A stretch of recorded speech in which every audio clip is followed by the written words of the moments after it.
Where would you like to shoot? Hi, I'm with Bryan Nesbitt, head of design for GM North America, and I'm just going to ask him a couple questions for our readers on Cheers and Gears.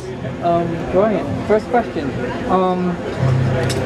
What vehicles inspired you while you were designing vehicles or studying to become a designer? Oh wow, well I like a lot of different types of vehicles, and I mean some of my favorites though, really I believe the best U.S. automotive design is still the 63 split window Corvette. It's my all-time favorite. Mine too.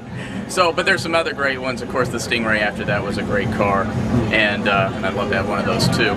The 67 Camaro is one of my favorites, and but then I owned a lot of Volkswagens, and I've always been a fan of some of the European executions, like the old Scirocco. I had a 76 Scirocco, I had a 72 Super Beetle, and so it's been. And then I've had a couple of pickup trucks. So I really like vehicles, so it's been, and it's really, as a designer, it's fun to really design them all. Okay, wow, thank you. So how does it feel, New Malibu, the Enclave, the G6, the Saturn Sky, the Solstice, cars that were generated under your watch, received so much praise for the design and, you know, acceptance and praise?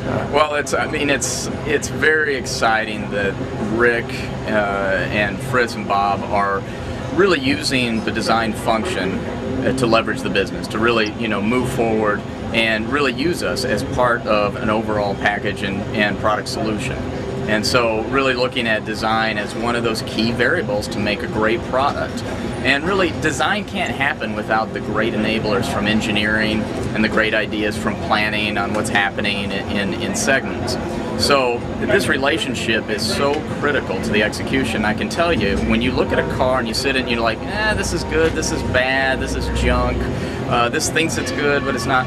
This all comes down to the relationship between marketing, design, and engineering. And how design and engineering communicate and work together renders how good a car you'll be. And I think what we're seeing now today in the cars you mentioned, it's a testament to how well we're working internally. And that's really exciting, because once that culture becomes conditioned to this kind of expectation of best-in-class cars and trucks, we can continue to move forward and just keep improving and improving. You know, we're working on next-gen Malibu in the studios right now.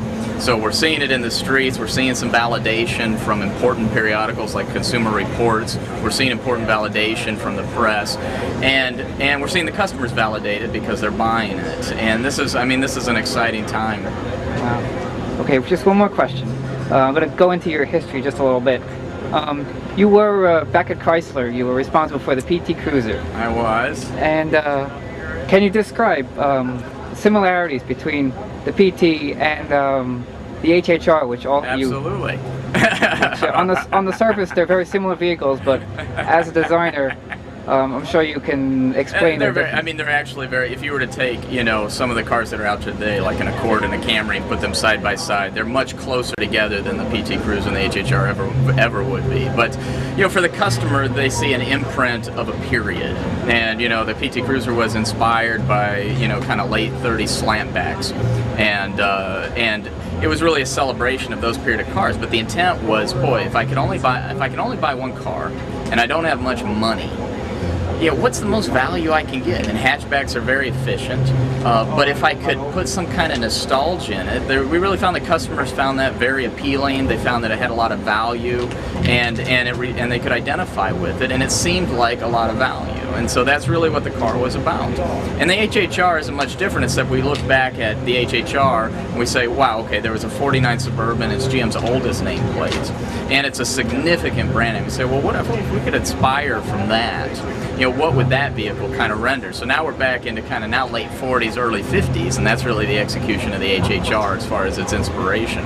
But you know, when we look at the vehicle as far as a utility, a very small utility, and now we see the CAFE standards coming, the CO2 regulation in Europe, this becomes a very relevant footprint, and I think it'll be interesting to see how we mature the segment, because you know, in the future it may be that the HHR is the next gen Suburban. Wow. Okay, Bryan, thank you very much for your time on behalf of Cheers and Gears. It was a pleasure. It was a pleasure.